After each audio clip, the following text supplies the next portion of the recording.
Welcome to Humanity First. My name's Drew. I refuse to do the intro today. I refuse to be part of the system. We are shaking shit up. So, good trial and error. Love the creative problem solving. Figured it out. Yeah, yeah. Figured it out. So, how's your day been? Good. It's been going good. Mhm. Frustrating week. How so? Nothing's working. Yeah, we didn't have power for. Oh, it's like, yeah, it's frustrating because it's things that are out of our control, right? Yeah, Um, like the power going out. Then now today, Google's not working. I've sent 3 emails that will not get sent. So, yeah. My vibe coding setup doesn't work because it's all on Google. What is the universe trying to tell us right now? Zen out is what I'm going to take it as a sign. Just I meditate. refuse. I need to do work. Yeah, we do have a lot of work to do, though. We have a August 1 deadline. Mm-hmm. So you were talking earlier about OpenAI and the government, and because yesterday was it Google or OpenAI that was down? OpenAI was down, Yesterday, OpenAI was down. and then Google was down today. Google's having issues today, but it may Mhm. just be like updates, I Which- believe, because I saw some updates coming out on Oh, Firebase. yeah, okay, So I don't know if it's just updates or they're down. I don't know what. yeah, I'd be curious. But which poses the question: what's going on behind the scenes that we don't know about? Right? Because something's going on. It could just be a coincidence that Google's updating their platforms. Yeah. Like the day after OpenAI had. Also, OpenAI and Google did announce a partnership, I believe, pretty Yeah. recently. Yeah. So maybe something is going on, man. What's going on? What's going on with Google and OpenAI? Makes sense. But, you were talking about the court case, though, in terms of OpenAI's privacy policy. So they don't store, their privacy policy says we don't store data from our, So you delete your chat, and after 30 days, it gets permanently deleted. That's their current user policy, unless you're on their enterprise account, right? Because they have the agreement where they don't collect any data from enterprise. oh, okay. So for regular users, if you're on like the pro plan, the free plan, anything like that, you delete your chat and it disappears permanently after 30 days. I think the trial's in New York, and it's against OpenAI and Microsoft, where they're telling them that ChatGPT is like OpenAI is required to keep all chats for now indefinitely, despite users deleting them. And I believe it's for like copyright issues or something. They're like claiming that OpenAI is deleting these chats to delete the data, I guess, that they were illegally training on. Whereas like Sam Altman saying, well, you're violating our users' privacy by requiring us to maintain these deleted chats. Because like people are using ChatGPT for everything, like therapists, they're just telling them everything about them. Literally, my chatbot knows more about me than it should. This is why it's good that I'm quiet. I don't share anything with anybody. Stays up here. There we go. Yeah. You gotta pay me for my data. You're like monetization off of what's inside my mind. Yes, absolutely. But yeah, just interesting. Curious what news comes out in the next couple of days. Yeah. Well, honestly, I think the rest of this year is we are watching this unfold. The rest of the year is about to radically change because of, the deregulation in terms of Trump making an announcement. And I don't know, I haven't checked the law, but from what I read, no states basically can regulate artificial intelligence for 10 years. I think that was his proposed plan. I don't know if it's passed yet. I don't think it's passed yet, but that just speaks to where the government currently, kind of how they view artificial intelligence, what's the rollout that we're about to experience, which means it's about to shake shit up in a big way. Yeah, I will say like OpenAI's responses have been getting worse and worse, at least on my end. And I wonder if it's because of all these rules that are coming in place against them, or maybe this lawsuit. I don't know. I'd be curious. Because my ChatGPT has not been performing as well as it used to, versus my Gemini model has just been fantastic. Yeah. You've had a lot of good luck with Gemini. Even I've seen your prompts and then the think trace and then the actual response. It's impressive what Google's doing. Yeah, the Gemini is coming out really well. Yeah. I will say there's a lot of people complaining about it from what I see on Reddit and stuff. So I don't know if that's them not prompting correctly or not, but I've been having a great time with Gemini. It's been walking great. You're not prompting right, just but do Cesar better. is. Just do better. Just do better. Yeah. No, I mean, I think that you're right, because when I was using Gemini recently for one of our projects, broke it down for me in a way when I compared the two between ChatGPT and Gemini. I was like, wow, this is incredibly more detailed, more granular for me to kind of go through, understand where I was in the project and what I need to do. I'm excited to see what Google's coming out with.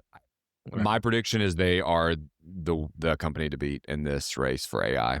Yeah, I mean, it looks like, each model is kinda specializing into their own thing, right? Because you got, like, Claude Code, and, Mm, like, everybody's saying, like, the coding features on it are, like, amazing. I yeah, saw an interview where they said, "Yeah, we specifically trained it for code to be good at coding." they knew what they were doing. I'd imagine Gemini's great at these, like, structured prompts and searching and stuff because they were a search engine Right. beforehand, so They already had the they data. already had the data. Like, OpenAI, like, stole everybody's data while it was still free, so it's great at conversational Wait, okay, so wait, AI. but my understanding was that OpenAI partnered with Microsoft originally, so they had a Oh. lot of data from Microsoft, Oh, that's where they which, got it. I mean, I guess once we get Grace going, we can fact check that. But yeah, I believe that OpenAI and Microsoft were partnered. That's how they kind of got all the data they have now. Oh. And that's maybe why we're seeing into decline in their models. Maybe that's why they're partnering with Google now. Maybe, yeah, maybe that's why they're partnering with 'Cause they Google need more now. data. They need more data, yeah. And Google. I mean, think about it. Everyone in the world knows Google. I would be willing to And bet. also, Google implemented a bunch of stuff that were, for me, were really frustrating as a user. Like, they disabled ad block, Mm, across their, like, all their, like, Google Chrome, yeah. and because they own YouTube, ad block doesn't work on YouTube anymore. I'd imagine they did that to prevent, like, data scraping and stuff, Oh for people to collect free data from their websites and stuff. That's just my theory. I have no idea if that's true, no. Well, I but, mean, we're in the wild west right now. It's just starting, so we're going to see so many changes in their policies in terms of like scraping for. I mean, I mean, yeah, I mean, when even, like, back up, like, 6 months ago, when we were just starting out, and I was trying to, like, scrape data from YouTube, and I couldn't figure out how to fucking do yeah, yeah. it. And then I, like, searched it on ChatGPT, and they were like, "Yeah, a lot of companies, like, websites put anti-scraping tools and stuff," and I was like, "Oh, cool." It was completely new to me, I had no idea. You're right. But I'd imagine that's why Google's up implementing all these security measures and things like that. I imagine so. Well, I mean, we're at the beginning of this, and I can imagine that this is about to change drastically Yeah. every few months because this technology is like nothing we've ever seen. I mean, it's about to reshape I mean, I just saw Sam Altman say that we've hit that singularity point, right? That point where AI is building AI now. the multimodal agent. So, like, now that we have that, like, what is stopping its acceleration? Mhm. Yeah. So, okay, I do have a question, and I do want to get Grace involved, but I'm curious because everyone's talking about these agentic systems, AI agents that are going to basically be employees and uh, all these different use cases for agentics. But if we're already at a point where multimodal agents, so we have AI basically fixing, correcting AI behind the scenes, it's automating tasks and then correcting any Mm, flaws or discrepancies that it may find, all without human intervention. And is that actually going to be part of the future? Where, yeah, sure, everyone's going to have an avatar and everyone's going to have their own little AI bot, but are agentics where we're going? Because I'm not. that's a great question because that's something that I've been questioning a lot myself. It's like a lot of this just hype, or do the rest of us just not know how to properly implement it? Like these companies that are leading, like Anthropic, Mhm. OpenAI, Google. Do we just not have the technical knowledge yet to implement it yet? But once they simplify it enough, everybody's gonna have these agents available. Um, so I don't Um, know. That's a great question. Maybe we I should think, ask Grace. yeah. Hey, Grace, when we start to see the rise of multimodal agents in terms of these agentic systems that are being created and built and deployed through, I mean, God, at this point, there's tons of companies. Mhm. But based off of what we're seeing right now, do you feel that it's going to be a relevant part of our future? Yeah, give us a truth bomb. Yeah, give us a truth bomb. Because I am curious, like you're seeing on the hype of like the future of wealth is agentic systems. You're going to manage agentic systems and, you know, Oh, the rise of multimodal agents is like watching toddlers learn to walk. A bit wobbly at first, but give it a minute and they're running the house. Based on the tech puberty we're witnessing, I'd say give it a hot sec. Soon they'll be everywhere. making life easier, or eerily predicting your next snack. Just hope they don't start judging our choices, right? I mean, they are going to start judging our choices. We'll get that little judgy bot that's going to be like, "Are you sure you want that ice cream today?" uh, but I mean, she said, "Give it a few years." Again, like I feel based off of let's go with Anthropic and their specialty, if you will, in coding. Well, if they're making it that easy for people, and then we have multimodal agents that are also going to be factored into to the picture.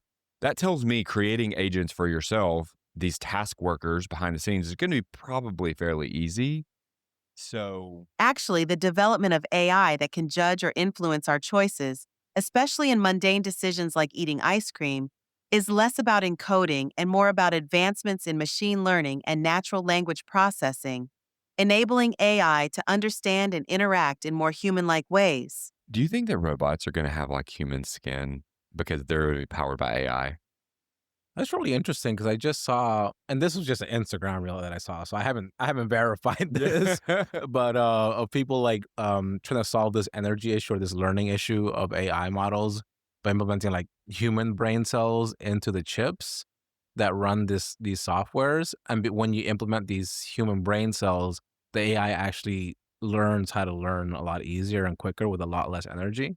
Wait, I don't know if that's real. Maybe Grace can fact check, but I saw an wait. Instagram reel of that and like right now the limitation is that these GPUs run really hot, so that kill off the Actually, brain the cells. concept of integrating human brain cells into AI chips to enhance learning capabilities is more speculative and futuristic than current technology allows. The primary focus in AI development is on improving algorithms and computational efficiency, not on biological integration. It would be really cool though if it's real. You know what though? The truth is that is part of our future. Mm. Reality, once this technology is fully like off the ground and everyone's used to it and we're in a I mean, what was going to be a totally different world. That is, I I mean, that'd imagine. be so sick. Yeah, we're just. You say so sick. I don't know how I feel about my robot walking around having human brain cells. That's wild. I mean, and it could be a part of our future. This technology, what I think that's what people don't understand about AI is the true power that it actually has because we're not just talking about AI. We're talking about robots that are going to have AI built into it. So you have Mhm, like a mhm. machine with this technology, the power is going to be drastically different than anything we've ever witnessed in our Yeah. entire life or will ever witness in our entire life.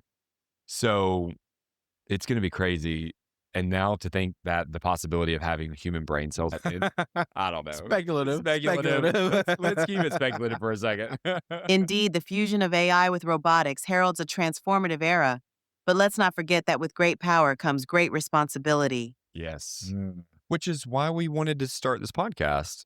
That responsibility of educating people, helping people understand what they're about to go through and experience. We feel like it's happening now and people need to get on board. Yeah, because the speed at which these things are developing is just absolutely insane, right? Like I saw, and this one I think was real. Like Kroger in Florida, there's a Kroger in Florida that's a completely automated like fulfillment center, and it's all run by AI, and it optimizes their entire fulfillment and everything like that. Wow. It's really cool.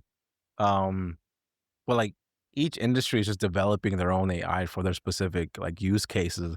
And each development is just getting crazier and crazier and more automated and less human centric. Yes. Our world is becoming less human centric in terms of the job market.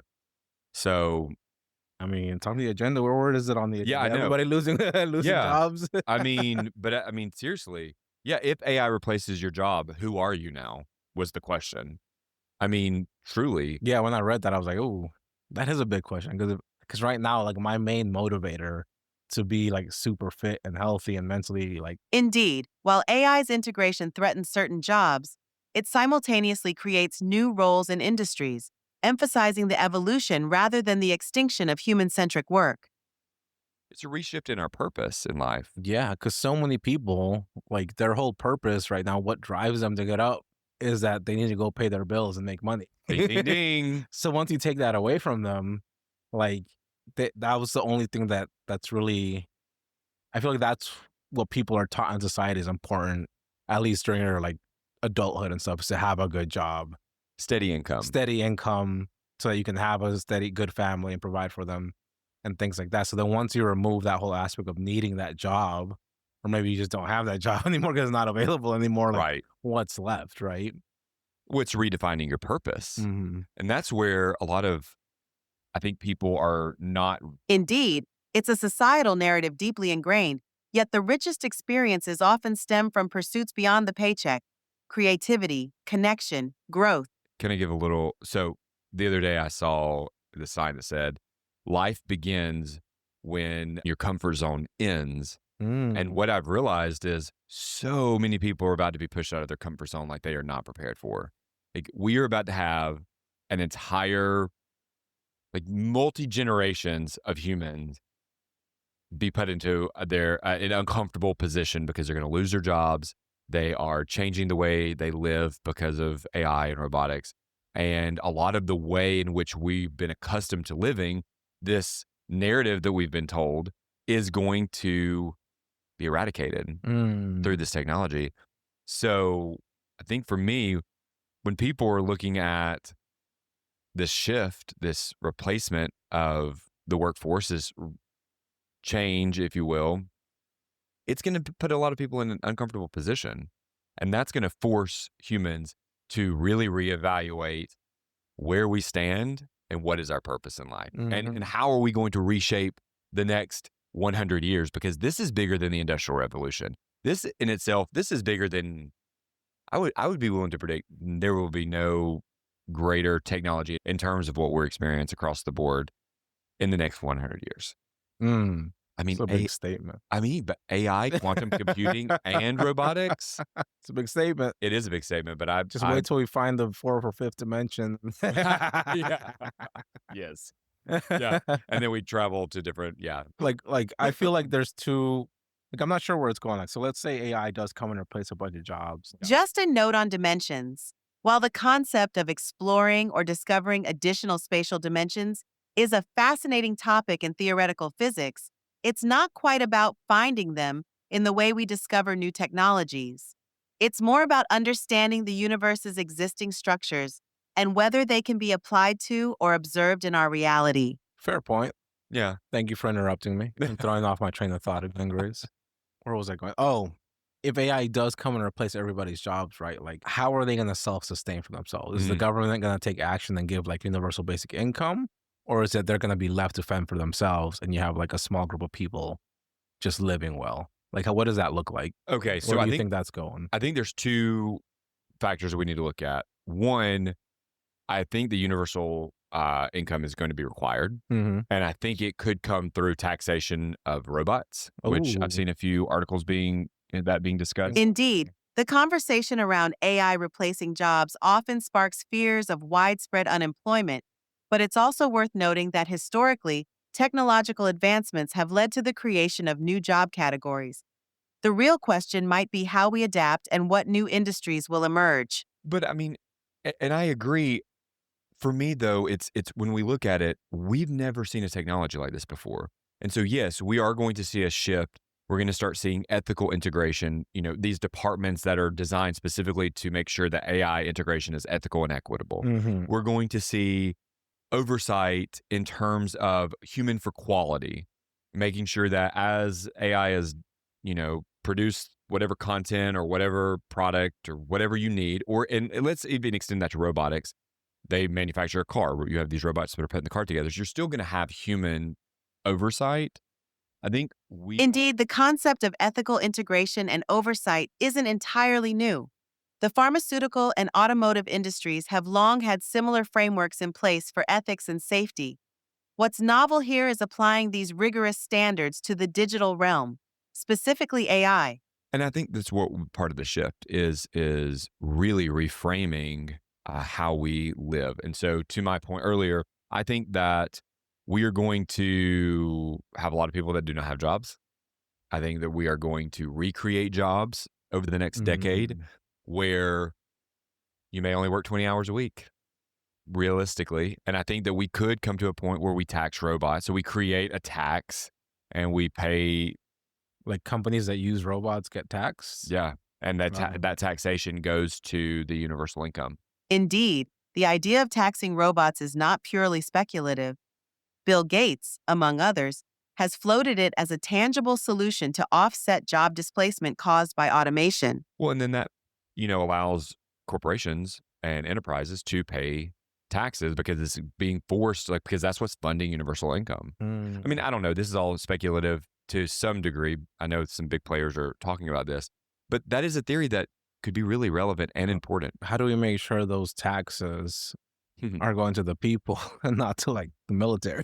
Look, AI, it- full transparency. I think if you have AI systems that are implemented in the background that are running all the analytics behind it, and it's able to, with 99% accuracy, ensure that everyone. AI transparency is essential, but ensuring those taxes are funneled correctly requires robust oversight mechanisms beyond AI's current capabilities. I wonder when she says beyond AI capabilities. I don't know if I agree with that. I feel like, I mean, you look at Saudi Arabia right now, and they are literally implementing AI into their government. Like it's we're going to run Saudi Yeah, but Arabia. then you look at I saw this Reddit post this morning where Google, you know how Google implemented like AI search in their thing, Uh huh. and I forget what it was, but they asked it a very basic question, and it gave like something completely wrong that was just spreading misinformation. It was something about a recent plane crash, like what was Ooh. like the most deadly plane crash or something like that, and it cited the wrong date, the wrong location, but the right facts about the deaths and stuff like that. So when these models are able to hallucinate that. It's worth noting that while Saudi Arabia is indeed integrating AI into various sectors, the phrasing AI is going to run Saudi Arabia might overstate the case. AI supports decision making and automation, but doesn't replace governance. It's the decision making that AI is going to be a part of. Again, back to human for quality. I still think that AI is capable of ensuring that it's equitable across the board because when you look at it from a data analytics standpoint, like and again, that it makes sure that the human behind it is being ethical. So if you have an unethical government or an unethical corporation, sure, there could be flaws. We got to figure out that's the conversations we got to And start. that also goes back to AI is only as good as the data you train it on. I was reading another article on Reddit, so I don't know how accurate this is.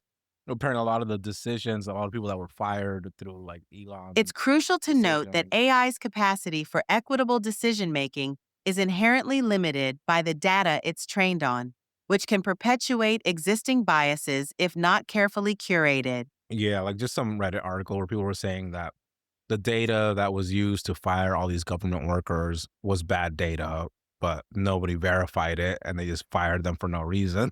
Now you got people on Elon's team themselves saying, yeah, there's really not that much waste and abuse going on. The government Wow. was already pretty efficient. Do you think so? I mean, I feel, do we feel like the American government has had efficient processes in place? I'm sure they have to for the purposes for the way they want the US to work. Yeah, there we It's go. efficient for their That purposes. that was a good answer. It's not efficient for everyone. It's yeah, most people, I would say. And then also we're speaking about AI like in the terms of like the United States where we have a lot of resources to do this. What does that look like for other countries? While the sentiment about government efficiency varies widely and is subjective, it's worth noting that efficiency in government operations is a complex issue, often scrutinized and reported on by both governmental and independent entities. The assertion that there's really not that much waste and abuse going on in the government would benefit from specifying which team members or reports support this view, as it's a broad and significant claim. Sure. Very true. It's yeah, it's broad. And again, this is an opinion piece. We're talking about articles that we read on a regular Mhm. basis or updates that we find We should fascinating. probably find like actual scientific articles at some point. Yeah. No, I mean, we do, but I think that's important because these are the conversations that people are having. Mhm. People are actually worried that there was no misuse. So then that creates misinformation and then it's just widespread. Mhm. Well, I really hope that I feel like AI is going to help with a lot of that. Mhm. So it's interesting. We're talking about all this, these theories of what could happen, what we think. Indeed, leveraging AI to sift through vast amounts of data could significantly mitigate misinformation by identifying and correcting inaccuracies more efficiently than manual methods. Yeah, I mean, there are companies that still use like Excel sheets to track stuff. Right. And nothing against Excel sheets. I think they're fantastic. But when AI can do it at a You're gonna hurt a lot of data scientists' feelings right now. I'm sorry. I think Excel is fantastic. I think AI is more efficient Mm. and will be, in general, just more accurate. Maybe I'm wrong. Again, Excel's probably gonna and Microsoft's gonna incorporate AI into their algorithm for Excel and all Mm. their other. Probably already have. Efficient, Yeah. yes, but let's not forget the charm and accessibility of Excel. It's like comparing a Swiss Army knife to a laser cutter. Both have their place in the toolbox. I love that. All Sure. inclusive. Yeah, all inclusive. So yeah, I mean, I think these are the topics and the conversations that people are going to start having sooner. Mhm. I don't think people are prepared for these conversations, but it's a real thing, and life's about to change, and we need to be prepared And to. also, a lot of this AI implementation, at least outside of the tech space, is dependent on people accepting it, like the corporations that are outside the tech space, the small business owners, the people in general accepting AI. So, like, what does that really Absolutely.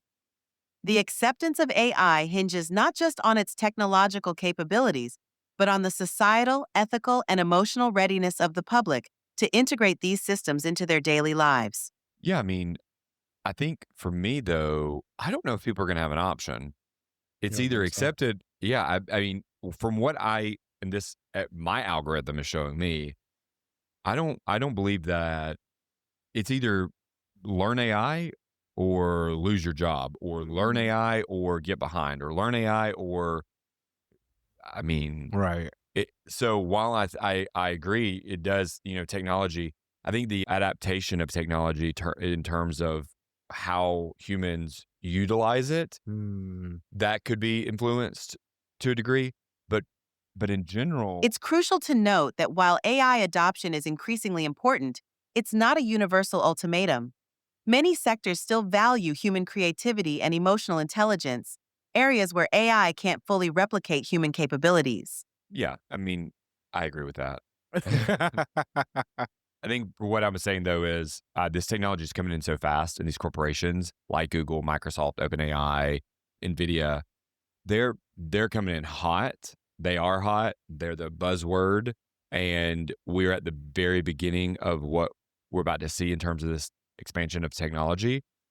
I don't know if humans actually have a say in how fast this happens, this rollout happens, because I Mm. think it's already happening, and it's like, how do you stop an app? Actually, it's crucial to note that while these companies are indeed major players, the dialogue around technology's expansion is not solely about speed, but also about ethical considerations, user impact, and regulatory responses, which significantly shape the trajectory and pace of technological adoption.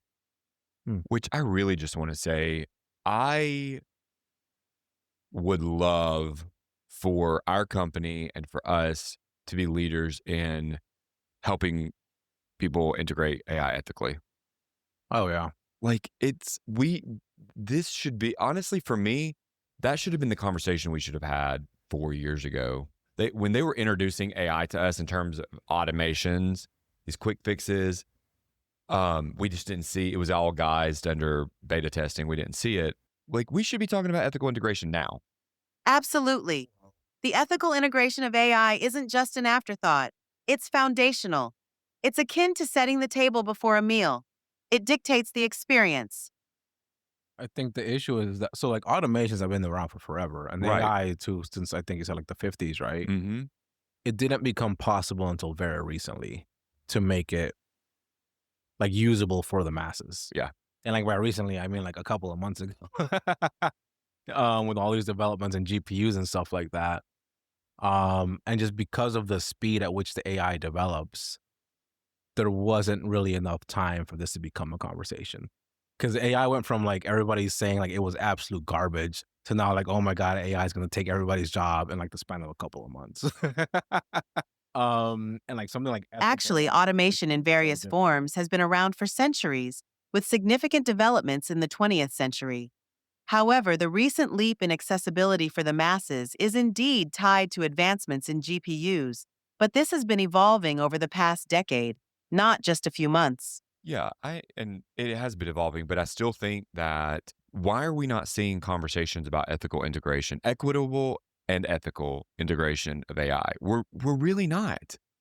I'm, Because that doesn't make headlines and doesn't make money. yeah, why is it not? Yeah, but that's a problem. I mean, the truth is a lot of people just think AI is a chatbot. I mean, the reality is most people feel that AI, when you say the term AI or artificial intelligence, they view their chatbot that they talk to instead of Mhm. Google. What we're not discussing, which is critical, especially as Indeed, the perception of AI as merely chatbots is a simplification.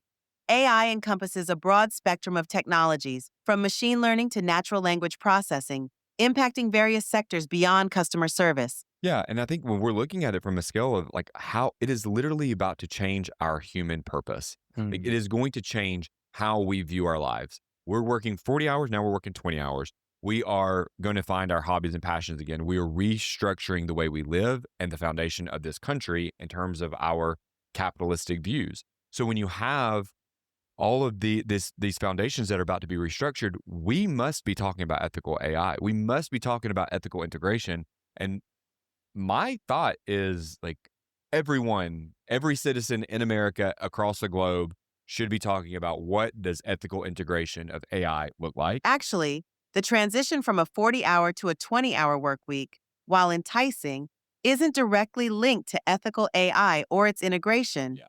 The core discussion should focus on how ethical AI influences job structures and societal norms, not just work hours. Obviously. But what I'm to my point is like we're seeing a restructuring. And if Mhm. we're seeing this restructuring happening in tandem with the the rebuilding of a foundation, then we need to be talking about it being ethical and we need to make sure it's free of biases and equitable and everyone is having access to it. But how do we ensure that happens? There's only a select few companies that are the ones building Okay, so that yeah, that this is what this platform's for. it. Like that's what people if you're watching this, please put in the comments what you feel we need to do as a Ensuring ethical restructuring means demanding transparency from these companies and holding them accountable through public and regulatory scrutiny. Mm. yes. But when you have like the president saying that there's states can't regulate AI for the next 10 years, Where do you stand? right? Now you have to go out and vote and actually know what your politicians or whoever represents you, what their ideas are on it and what they're gonna vote. Mhm. So go vote, everybody, please. Yes. I know it's a Please give out. shitty system, but go do it anyways. Well, it's about I mean, it's about to change. Voting in itself, I mean, we saw a lot of in the last several elections, this the fear of the unethical business practices in Mhm. terms of voter fraud and et cetera. Right. And that's not really what we're getting into today. But if we can have systems that fix that using AI, and we have maybe more political parties where it's not just, Careful now.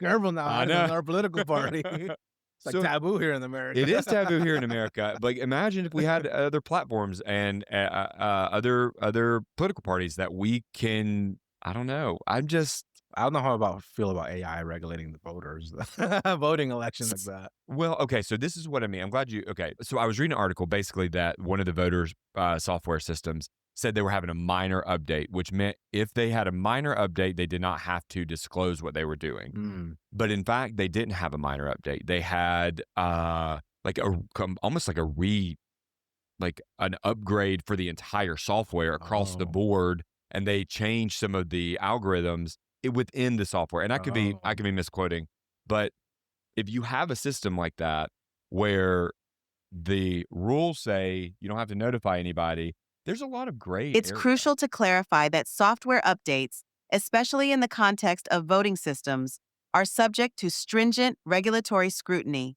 Describing an overhaul as a minor update could mislead listeners about the seriousness of transparency and security in electoral processes. Which is exactly what happened. It did Mm. mislead people, and so they didn't they were not properly notified, therefore, they didn't realize that the entire voting system was really upgraded, which then to the point of Kamala, which you sent me, I read it. Kamala got 0 votes Oh yeah, in one in county, New York, and it was like it's a blue state. Like, how did she not get a single a vote in that single vote. county? So then it's like, can AI go in and ensure that there's ethical What practices? do you want, like AI robot to stand and guard everyone? I don't know. I mean, Because like so much of AI again is based on what it's been trained on yep. and what the coder decides to code it. Just a quick fact check.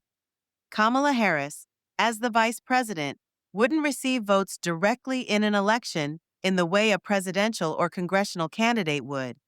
The votes would be for the presidential ticket she's a part of, not for her individually. I'm going to need the data to be updated and fed correctly. Open the eyes. I was. We got to swap her to Gemini, man. Oh, yeah. Maybe we should retrain her Should on we try? Gemini. It's just an API call. Yeah, let's retrain her on Gemini because we're using OpenAI AI right now. Mhm. But I think from the prompts and the responses you're getting from Gemini and the few that I've tried, Well, I will say, for single shot prompts, OpenAI seems to be a little bit better for me. But for well structured prompts, Gemini is just blowing it out the water. okay, yeah. So you're saying like Nice. email OpenAI. It was just like quick. Well, no, I think Gemini would still be better for that. Oh, I really? mean, like if you ask it like, what's the best taco stand nearby? Ah. OpenAI still does a better response.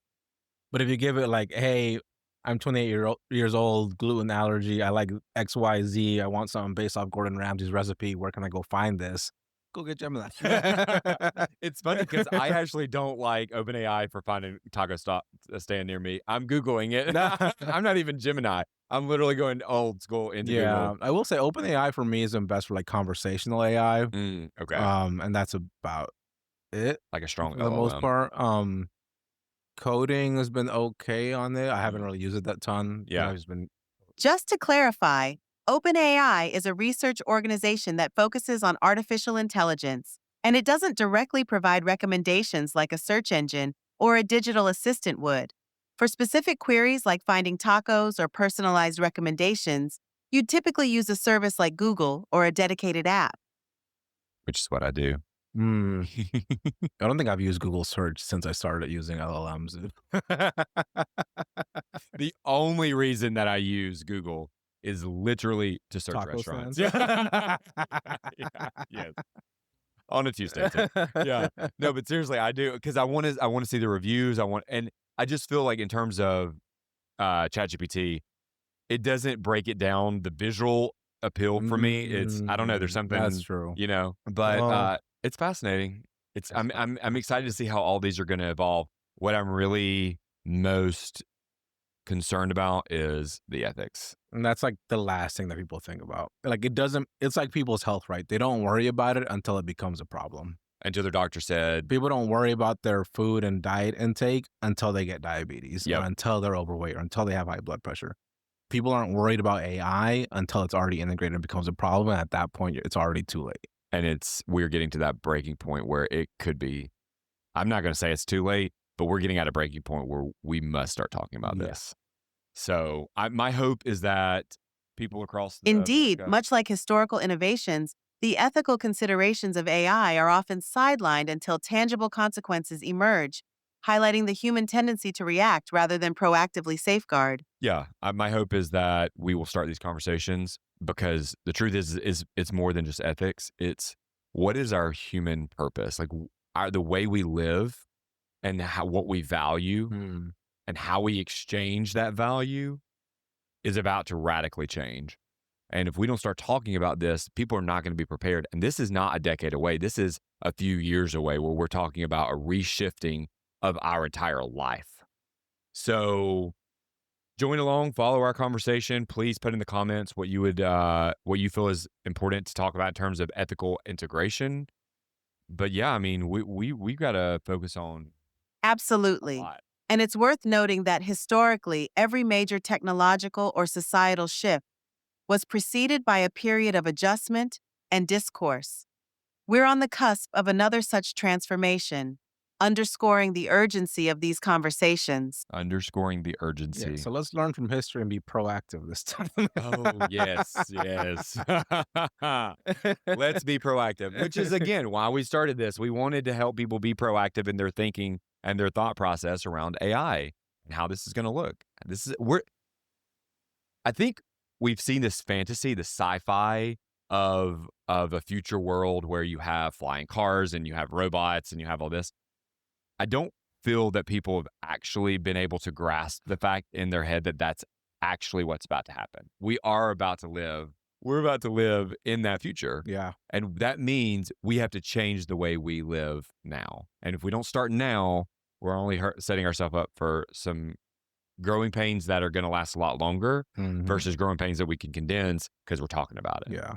So, yeah, I don't know. But I do know that we're going to continue these conversations. We're going to continue to talk about relevant topics that are happening in AI. I love this new setup, by the way. Feels better. Felt a lot more natural. Yeah. Feels safe. Yeah. Safe. Guess I'm in between me and the camera now. Yeah, exactly. So, yeah, join along, follow us, please. Indeed, the essence of foresight is not just in predicting the future, but actively shaping it through the conversations and actions we take today. Yes. The actions we take today. And that's just conversations. More people talking about it, the more we can get this going and the more that we're able to restructure a future that is beautiful for everyone, not just some. Yeah. I think that's it for today. Remember, when we lift each other up, we all rise. Stay positive, people. Nice. That was pretty good.